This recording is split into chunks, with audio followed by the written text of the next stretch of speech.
날이 10월 26일인데 수년 전 10월 26일 이런 우리나라 대통령께서 저 아산만에 교통식을 마치고 돌아오셔서 측근들과 함께 술자리에 앉았다가 총에 맞아서 쉬해를 당한 그런 뼈아픈 역사가 있는 날입니다.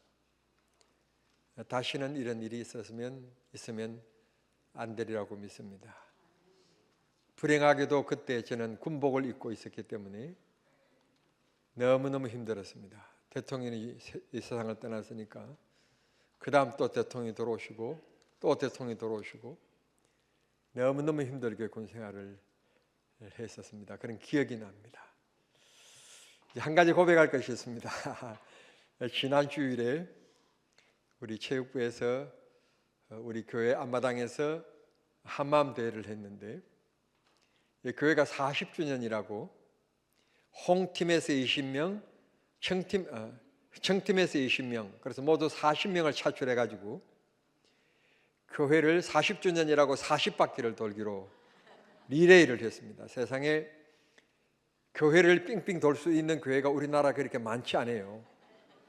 우리 교회는 참 진짜 이상적인 것을 가지고 있는 교회인데 이 본당이 여기서부터 저 끝까지가 46m니까 아마 한 바퀴 돌면 막 100m가 정확하게 조금 넘을 거예요. 그것을 도는데 아니 글쎄 90이 넘으신 우리 장로님이 주자로 놓으신 거예요. 그리고 내일이 한뼘, 내일이 90이신 89 되시는 장로님도 또 뛰겠다고 놓으신 거예요. 나는 괜찮겠지.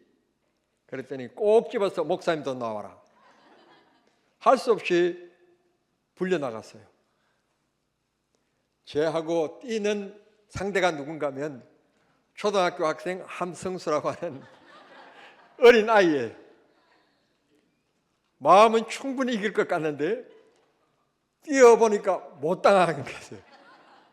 물찬 제비처럼 뛰었는데 도저히 못 따라가겠어요.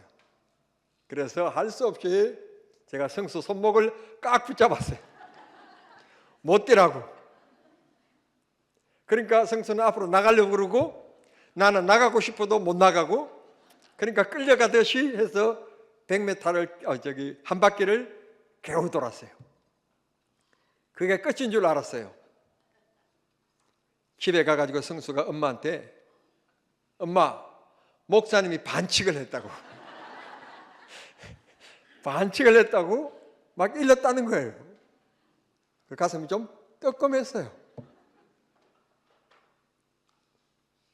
약 500년 전, 약 2000년, 약 500년 전, 1000년 전 교회가 반칙을 범하기 시작했어요. 교황도 반칙을 범하고 교회 안에 사제들이 반칙을 범하고 성도들도 그게 가르치는 대로 그게 진리인 줄 알고 원칙인 줄 알고 그게 교리인 줄 알고 반칙을 행하는데 교회가 중세 교회가 모두 부패하기 시작했던 것입니다. 오늘은 전 세계 교회가 지키는 종교개혁 기념주일입니다. 지난 주일에는 이클리프에 대한 말씀을 드렸습니다. 오늘은 성경을 조금 벗어나서 오늘 또 종교개혁자들에 대한 얘기를 좀 드려보려고 합니다.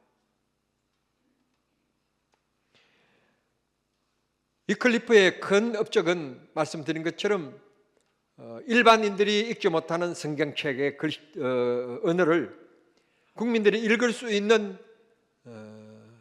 자기 나라의 말로 성경을 번역했다고 하는 그게 최고의 공력이라고 하는 말씀을 들었었습니다. 종교개혁의 3인방이라고 할까요? 종교개혁의 3대 기둥이라고 그럴까요? 그런다면 약간 우리와 신학적인 결이 조금 달리하는 분도 있습니다만 그럼에도 불구하고 종교개혁자들의 한결같은 공통된 점의 부러지점은 교회가 왜 부패했느냐? 교권 중심이다. 그래서 성경으로 돌아가자. 성경을 벗어났기 때문에 그렇다. 성경이 우리의 규범이고 우리의 길이고 원칙이다. 성경으로 돌아가자라고 하는 말을 일관되게 외친 게 종교개혁자들의 일성이기 때문에 이런 분들을 우리는 그나마 존경하고 기억하게 되는 것입니다. 스위스에서는 쩌핑클리라고 하는 사람이 종교개혁 운동을 했었고, 독일에서는 우리가 너무 잘 알고 있는 것처럼 비텐베르크 정문 앞에 95개의 조항을, 즉 천주교가 비성경적이라고 하는 반박문을 내걸었던 마틴 루터를 얘기할 수 있고, 그 다음에 스위스 제네바에서는 존 칼빈이라고 하는 사람입니다. 이 존 칼빈이라고 하는 말이 영어이거든요. 영어인데 요즘에 와가지고는 신학자들이 짠 칼뱅 그래요. 또 짠 칼뱅 또 그러더라고요. 왜 이렇게 발음하신 줄 모르겠어요. 이게 프랑스어거든요. 프랑스 말로는 짠 칼뱅이고 영어로 얘기하면 존 칼빈이거든요. 이 세계 만국어, 즉 세계 통용어가 영어이기 때문에 그냥 존 칼빈이라고 하면 좋아요. 근데 신학자들이 이상하게 이렇게 부르는 것에 대해서는 나는 좀 거부감이 있고, 괜히 아는 척, 저렇게 얘기하는 거 보니까 저 사람은 유학파구나, 그런 생각이 좀 들어서 그것도 계획돼야 되겠다. 저는 비유학파이기 때문에 괜히 자존심에 걸려서 그런 생각이 듭니다. 자, 이제 오늘 첫 번째 말씀드릴 분은 바로 위클리프라고 하는 사람이었는데요. 그는 위클리프라는 사람이었고, 오늘은 이제 마틴 루터가 종교 계획을 이루기 100년 전의 사람입니다. 위클리프는 150년 전의 사람이고, 지금 이제 말씀드린 잔 후스라고 하는 사람인데, 잔 후스라고 하는 사람은 마틴 루터가 종교 계획을 이루기 부르짖을 때보다도 100년 전의 사람이에요. 우리는 마틴 루터만 알고 있는데 마틴 루터보다도요 더 위대한 사람들이 많이 계셨어요. 후스는 역시 위클리프처럼 성경을 번역해서 다른 길이 없구나, 이 성경의 진리를 평신도들이 읽게 해야 되겠구나, 아무리 설교를 해도 안 되니까. 그래서 성경 번역을 해서 모국어로, 그래서 자기 민족인 체코 사람들이 성경을 읽을 수 있도록 그렇게 한 사람이 바로 얀 후스라고 하는 사람입니다. 그리고 그는 정통적으로 로마 카톨릭 천주교를 향하여서, 교황청을 향하여서 던진 말이 교황을 우상화하지 말아라, 지금의 교황의 모습은 우상이다, 그렇게 선언했던 사람입니다. 이게 이제 여러분들은 듣기는 아무렇지 않지만 그때 당시에 교황의 권력이 다 지배하고 있던 때이기 때문에 이런 말 하는 순간에요 죽는 거예요. 지도새도 모르게 저녁에 잡혀가서 죽든지 아니면 공개추행을 당하든지, 죽는다는 것은 분명한 일인 거예요. 그럼에도 불구하고 내 목숨 하나 바쳐서 많은 사람들이 복음으로, 즉 하나님의 말씀으로 다시 돌아올 수 있다면 내가 이 목숨 아깝지 않다, 이건 참 가치 있는 내 생명이다, 그러면서 종교개혁을 부르짖었던 사람입니다. 후스라고 하는 사람이 얼마나 똑똑하고 머리가 영리했는가 하면, 그는 프라하 대학에, 즉 29살에 프라하 대학의 철학학과 학장이 되었습니다. 동네 이장도 못 하시는 분들이 29살에 대학의 학장이 됐다니까요. 이거 아주 충격인가 봐요. 말도 그냥 반응도 없이 있는 거 보니까 오 해야 되는데. 예.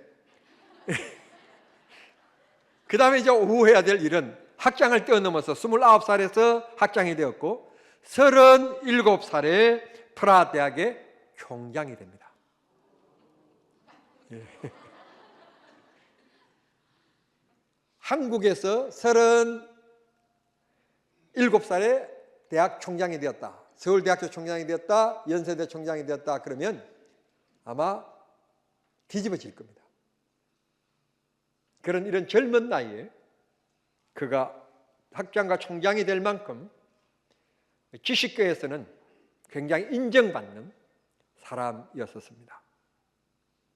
왜 제가 이런 말을 꺼내는가 하면 그 정도 자기 위치도 그 정도 올라갔고, 그러면 이제는 교황에 대해서 비평하지 말고, 그리고 땅을 많이 가지고 있는 시주들을 비평하지도 말고, 그냥 일하는 노예들, 일하는 사람들을 학대한다고 지주들을 비판하지도 말고, 그냥 그 자리에서 그냥 말을 하지 말든지, 아니면 더 큰 영광을 구한다면 총장 자리에서 그냥 아부하는 글을 좀 쓰든지, 그랬으면요 평생에, 발음이 정확합니까? 평생에 잘 먹고 잘 살았을 거예요. 그런데 그런 학자일 뿐만 아니라 하나님의 사람으로서, 다른 사람은 성경을 못 읽지만 자기는 뛰어난 지식인이기 때문에 성경을 읽을 수가 있어서 성경을 읽는데, 구원은 천주교가 얘기하는 것처럼 헌금을 많이 하면 구원을 받는 것이 아니라 하나님이 주신 은혜로 구원을 받는 것이다.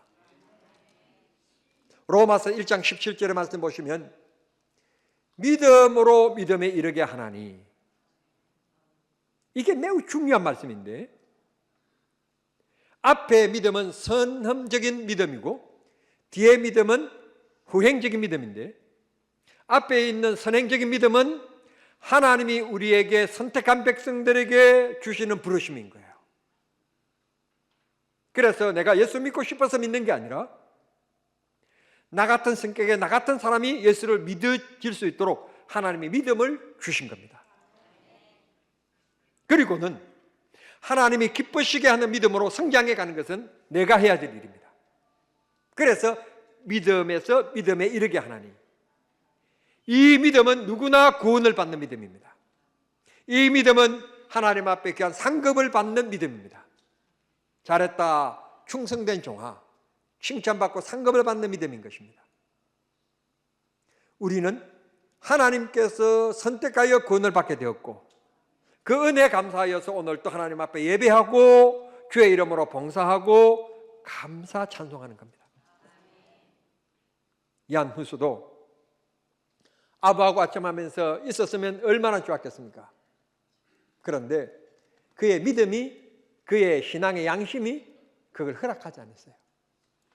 그래서 이건 아니다, 교황은 우상이다, 그렇게 하므로 결국 이안 후스는 체포되어서 가서 하행을 당해 죽습니다. 여러분, 죽음은 누구에게나 고통스러운 것이지만 사람을 묶어서 장작더미 위에다 올려놓고 산 사람을 밑에서 불을 질러서 사람을 태워 죽인다? 한번 생각해 보십시오. 이 고통이 얼마나 컸고 이 엄습에 오는 이 두려움이 얼마나 컸겠는가. 장작더미를 크게 쌓아놓고 자기를 묶은 다음에 그 위에다 올립니다. 밑에다 기름을 붓습니다. 그리고 불에 횃불을 가져와서 이제 갖다 붙이면 자기는 끝나는 겁니다.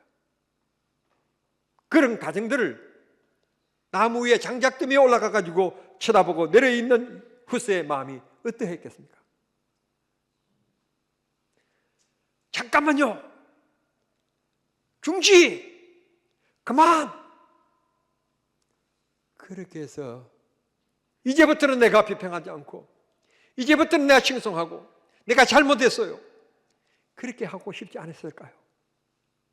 죽음 앞에서. 그런데도 불구하고 이안 후스는 기도하며 찬송하면서 그 하향장에서 정말 죽어갑니다. 무엇이? 돈이? 명예가? 무엇이 그를 그렇게 담대하게 만들었을까요? 예수 그리스도의 십자가 사랑이, 믿음이 그를 강하게 해주신 겁니다. 세상을 이길 힘은 돈이 아닙니다. 권력이 아닙니다. 믿음입니다. 권력은 잠깐 세상을 이기는 것 같지요? 그렇지 않습니다. 어느 나라가 보니까 대통령이 감옥에 가 있고 뭐 권력 아무것도 안 해요. 권력은 자랑할 것도 못 되고요. 오직 예수의 능력입니다. 능력. 믿음으로 살아가는 우리 성도님들이 다 되시기를 바랍니다. 두 번째 소개해드릴 인물은 쩌핑끌리입니다. 제가 참 좋아하는 분 중에 한 분이기도 합니다. 물론 이 쩌핑끌리는 우리의 신앙과는 좀 다릅니다. 제 세례파에 주장했던 사람이기 때문에 그렇습니다. 그러나 쩌핑끌리는 성경을 얼마나 사랑했던 사람인지 모릅니다. 성경을 너무너무 사랑하고 성경을 너무 많이 읽고 설교를 하면 딴 얘기하지 않습니다. 그냥 성경만 얘기하는 겁니다. 성경만. 그렇게 성경에 젖어들었던 사람 쩌핑끌리입니다. 이만한 인물 흔치 않습니다. 로마 가톨릭에 부패되어진 것 잘못됐다. 봉사하고 헌금을 많이 함으로 말미암아 구원을 받는 것이 아니다. 하나님이 주신 은혜로 구원받는 거다. 성경만이 진리지 교황이나 사제들이 얘기하는 게 절대로 진리일 수가 없다. 하나님 말씀만이 진리다 라고 외쳤던 사람이 바로 쩌핑끌리입니다. 그는 좋은 대학도 졸업했습니다. 그리고 마틴 루터는 95개 조항을 얘기했는데 쩌핑끌리는 67개의 조항을 얘기했던 사람입니다. 그랬던 47세 되는 나이에 아직도 한참 활동해야 된 나이에 나라의 전쟁이 일어납니다. 전쟁이 일어났을 때 나이가 많기 때문에 50을 바라보는 그가 빠지고 숨고 그랬지 않습니다. 솔선수범해서 앞장서서 나가서 전쟁터에 싸우다가 전쟁터에서 세상을 떠납니다. 여러분, 믿음과 신앙을 가지고 있으면 애국자가 될 수밖에 없습니다. 하나님이 주신 나라, 하나님이 세우신 나라라고 믿는데 어떻게 나라를 사랑하지 않을 수가 있을까요? 목사가 좌파다? 이건 있을 수가 없어요. 목사가 신학적으로 좌파가 돼가지고 동성연애를 찬성해야 된다. 있을 수가 없는 일이에요. 신학적인 좌파는 있을 수 없어요. 신학은 보수만 있을 뿐이에요. 아, 정치적인 좌파인가 보죠? 갑자기 아멘 안 하고. 정치적인 좌파든지 우파든지 난 그거 따지고 싶지 않고요. 신학적으로 변질되면 안 돼요. 그게 좌파예요. 그런데 오늘 한국교회가 천주교를 따라가고 있어요. 옛날 천주교가 그랬던 것처럼 전부 다 그런 건 아니지만 가슴 아프게 가끔 가다가 한두 개의 교회가 이런 일이 있어요. 용서하고 들으십시오. 장로 피택을 하는데 조건이 장로가 되려면 5천만 원을 내라. 5천만 원을 내는데 여러분 5천만 원이 누가 있나요? 아이 우리나라 국토부 1차관이나 뭐 몇십억씩 뭐 이거 통장에 가져 있지. 우리가 뭐 통장에 돈이 있나요? 그리고 그런데 돈은 없지만 장로가 되려면 분할로 내라. 이게 한국교회입니다 지금. 이건 잘못된 겁니다. 이 목사는 잘못된 겁니다. 그런 돈 내면서 장로 되는 그 사람 잘못된 사람입니다. 권사 되려면 3천만 원 내라. 일시불이 안 되면 분할로 내라. 그 교회 잘못된 교회입니다. 얼마나 많이 모이는지 모르지만 잘못된 교회입니다. 그 교회가 우리 교단입니다. 그런데 우리 교단에서 결국 문제가 되어서 나갔습니다. 교단 얘기도 안 듣습니다. 교단에서 잘못됐다고 얘기하면 예, 이제부터는 안 하겠습니다. 그래야 되는데 목사가 그냥 이게 자기가 교회가 조금 크니까 1000명 넘어가고 좀 크니까 자기가 그냥 우상이야. 자기가 그냥 절대적인 권력자예요. 그렇다고 해서 교단을 탈퇴했어요. 그러니 목사가 아닌 거죠. 우리 교단에 있었던 교회이기 때문에 제가 비평하는 겁니다. 남의 교단이라면 비평하면 또 갑자기 또 나한테 또 뭐 명예훼손이다 뭐 또 치고 들어오면 난 큰일 나니까 또. 우리가 참 편안하게 신앙생활하고 있지만 아직도 종교 개혁이 필요한 시대에 살아가고 있습니다.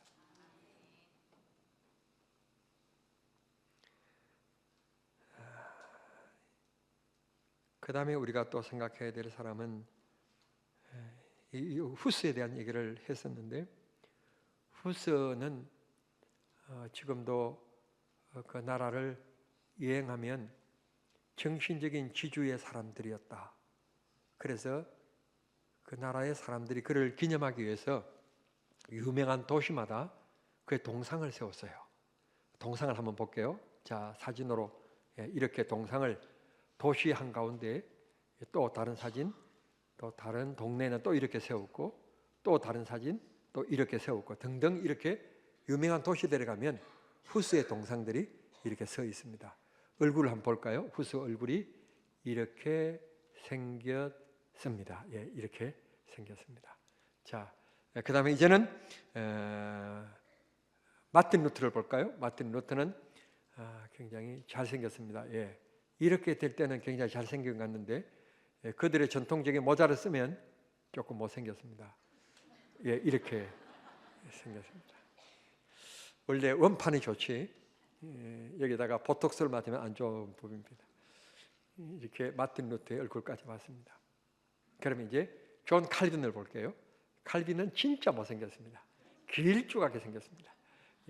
자, 한번 볼까요? 예, 이렇게 이분이 존 칼빈, 뭐 공부하고 온 사람은 짱 칼빈 뭐 얘기하는 칼빈이라고 하는 분입니다. 종교교육의 이 제네바의 시에 종교 계획 100이라고 하는 곳인데, 공원에 여러분들이 보시기에 왼쪽에서 두 번째 이분이 칼빈으로 되어 있는데, 스위스에 네 분의 유명한 종교 계획자들이 있어서 이 네 분의 동상을 이렇게 세워 두었는데, 두 번째 분이 칼빈입니다. 이렇게 아직도 그들은 역사를 잊지 않고 역사 속에서 우리에게 바른 길을, 바른 신앙을 가게 우리에게 일생과 목숨을 바친 분들, 그분들을 기리면서 지금도 있습니다. 또 한 사람은 좀 이제 신학적으로 좀 그렇습니다만 블링크라고 하는 사람이 있었는데, 이런 등등의 종교 계획자들이 있어서 오늘 우리가 이렇게 건전한 교회 그리고 건전한 신앙생활을 할 수 있다라고 하는 것을 우리가 다시 한번 더 생각하고, 또 우리 가정에서도 우리 아버지 어머니가 좋은 신앙을 가지고 바른 신앙을 가짐으로 우리 자녀들이 또 그 아름다운 바른 신앙과 아름다운 신앙을 이어갈 수 있게끔 그렇게 계속적인 계획의 정신을 가지고 우리가 살아가는 그런 성도들이 꼭 되실 수 있게 되기를 바랍니다. 쩌핑클리와 함께 루터의 공통된 점은 면죄부 판매에 대하여서 반기를 든 게 특징적인 것입니다. 종교 계획자들이 루터가 부르짖었던 것은 오직 믿음, 오직 은혜, 오직 성경, 세 가지 모토로 종교 계획에 큰 깃발을 들었었습니다. 이걸 이제 존 칼빈이 종교 계획의 마무리 지으면서 기독교 강요라고 하는 책을 4권 쓰게 되었는데, 이게 바로 오늘날 우리들이 가지고 있는 하나님이 누구시냐, 믿음이 무엇이냐라고 하는 것에 대하여서 해설을 하고 설명을 하고 성경 구절을 정리했던 분, 그분이 존 칼빈입니다. 그러니까 존 칼빈은 학자 중에 학자요, 오늘 기독교에 큰 기틀을 놓게 만들었던 그런 정말 목회자이면서도 실력 있는 신학자였다. 그리고 종교 계획자였다. 그렇게 칭송을 하게 되는 것입니다. 오늘 우리 교회 안에, 우리 한국 교회 안에, 한국 교회까지는 우리가 너무 제가 교만할 것 같아서 그냥 두더라도 우리 정남중앙교회 안에서 우리가 고쳐야 될 부분, 그런 부분들, 목사 근위적인 교회 혹은 당의 근위적인 교회, 그런 교회가 되면 안 되고, 도리어 우리는 더 낮은 자리에 다른 사람들보다 더 한 단계 아래에서 섬기기를 힘쓰고, 또 교회가 바른 교회가 되기 위하여서 예배가 바르게 드려지고, 제일 중요한 것은 예배가 바르게 드려지는 것인데, 예배를 위해서 여러분들이 주일날만큼은 수요일 때야 직장에 갔다가 오시니까 늦을 수도 있겠고 그렇지만, 주일날은 하나님 앞에 예배하는 날이니까 이런 날은 절대로 지각하면 안 되고, 꼭 부탁드리고 싶은 것은 주일 낮 예배만큼은 20분 전에 오셔서 자리에 다 앉으셔서 성가대가 20분 전에 딱 들어와서 앉으면 바로 예배 분위기에 들어가서 예배가 드려질 수 있도록, 그리고 자리에 앉으시면 오늘 주보를 받으시고 오늘 주실 말씀이 무엇인지 본문을 꼭 한번 읽어보시고 예배를 준비하는, 우리 기독교만큼 예배가 이렇게 쉽게 드려지는 종교도 별로 없어요. 이슬람도 이렇게 안 하고요, 천주교도 이렇게 안 하고요, 심지어는 제사도 이렇게 안 지내요. 제사도 며칠 전부터, 제사 드리는 그 시간 전부터요, 이제 제사 시간 되어지면 큰 아버지가 이래요. 큰 기침으로 이제 조용히 해라. 그러면 우리 속으로 이제 제사가 시작되는가 보다. 그 끝나는 줄 알았더니 큰 아버지가 나갔다가 들어갔다 그래요. 왜 그런가 했더니 술 주전자 들고 들어가는 거예요. 그걸 미리 떠다 놓은 게 아니라 그 조상님께 바로 되는 것을 떠와야 된다고, 마지막 그게 술 떠오는 것을, 그래서 해서 가서 바쳐서 제삿날에 술 한 잔 드시고 샤이어서 가시라고 하는 건지 모르지만, 제가 유독 우리 한국에는 술, 이게 아주 묘를 찾아가도 이게 술이고, 이게 난 도저히 이해를 잘 못해요. 예배에 대한 말씀을 드리다가 갯길로 나갔는데, 우리 기독교만큼 이렇게 자유로운 예배 분위기 이런 게 없어요. 정말 제가 다시 한 번 더 부탁하는데, 주일 낮 예배만큼은 20분 전에 모든 분들이 자리에 다 앉으셔서 함께 찬송하다가 하나님 앞에 예배하는 장로교회의 정통적인 경건성에 있는 예배, 그런 예배가 드려지는 그런 계획운동이 일어났으면 좋겠습니다. 예배를 바르게 드리자, 예배를 기쁨으로 드리자 하는 예배 계획의 운동이 일어났으면 좋겠다는 말씀을 드립니다. 그러면 존 칼빈이 얘기했던 기독교 계획 운동의 5가지 정신, 이걸 5대 솔라 그럽니다. 솔라라고 하는 말은 오직 이것밖에 없다 그런 뜻인데, 5대 솔라를 소개하면서 오늘 설교를 마치도록 하겠습니다. 첫 번째, 오직 성경으로. 우리 생활의 모든 규범의 원칙은 하나님의 말씀인 성경이다 라고 하는 것입니다. 두 번째, 다른 길은 없다. 구원의 길은 오직 그리스도. 다른 길은 없습니다. 예수를 믿지 않고는 구원을 받을 수가 없습니다. 세 번째, 우리 힘으로 구원받는 것이 아니라 하나님이 거저 주시는 사랑, 즉 은혜로 구원을 받는다. 그래서 오직 은혜. 그렇습니다. 나의 나됨이 하나님의 은혜이지, 내가 목사 된 게 하나님의 은혜이지 내 실력으로 된 건 아닙니다. 하나님 은혜 그저 감사할 뿐입니다. 네 번째, 우리의 구원받는 것은 오늘 성경 본문 1장 17절에서 말씀한 것처럼 오직 믿음으로 구원을 받습니다. 돈, 면죄부, 헌금 그런 것을 통해서 구원받는 것이 아닙니다. 오직 예수 그리스도가 나를 위하여 십자가에 못 박혀 죽으심으로 내 구주가 되셨다, 내 마음속의 주인으로 모셔드리면 내가 구원을 받습니다. 마지막 5번째, 오직 하나님께 영광. 이 장로교의 특징입니다. 그리고 기독교인들의 삶의 원칙입니다. 무엇을 먹든지 마시든지 무슨 일을 하든지 하나님의 영광을 위하여 하라. 이게 하나님의 영광을 위하여입니다. 이게 기독교인의 삶입니다. 종교개혁 기념주일날 아침에 우리 모두 다시 한 번 더 마음속 깊이 되새기고 우리 교회가 또 교리적으로 또 행정적으로 혹은 고쳐져야 될 부분이 있다면 가감없이 우리가 아픔을 각오하고 고쳐나가고 한국교회에 영향을 미치며 또 선한 영향력으로 하나님 앞에 영광 올려드리는 그런 살아 숨쉬는 생동력 있는 귀한 교회가 될 수 있게 되기를 바라고 여러분들 또한 교회기념주일을 아침 통해서 나라고 하는 고집, 나라고 하는 생각 그런 것들을 내려놓는 훈련이 있는 그런 교회운동이 된다면 내가 어느 곳에 있으나 웃음을 주는 사람이 될 것이고 정말 유난료와 같은 사람이 될 것입니다. 그러나 나를 내려놓지 못하면 어느 곳에 가든지 늘 삐득삐득삐걱거립니다. 나를 내려놓는 훈련이 나를 향한 계획운동이라는 것을 기억하시면서 의미 있고 뜻 있는 종교개혁 기념주일이 될 수 있기를 우리 주님의 이름으로 축원합니다. 아버지 하나님 감사합니다.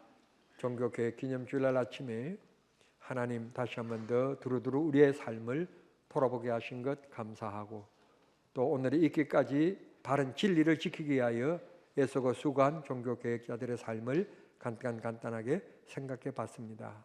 그들의 희생과 수고가 있었기 때문에 오늘 이 아름다운 교회가 있는 줄 믿습니다.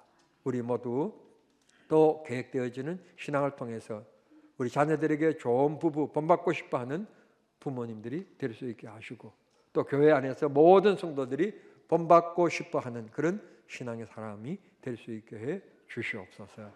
예수님의 이름으로 기도하옵나이다. 아멘.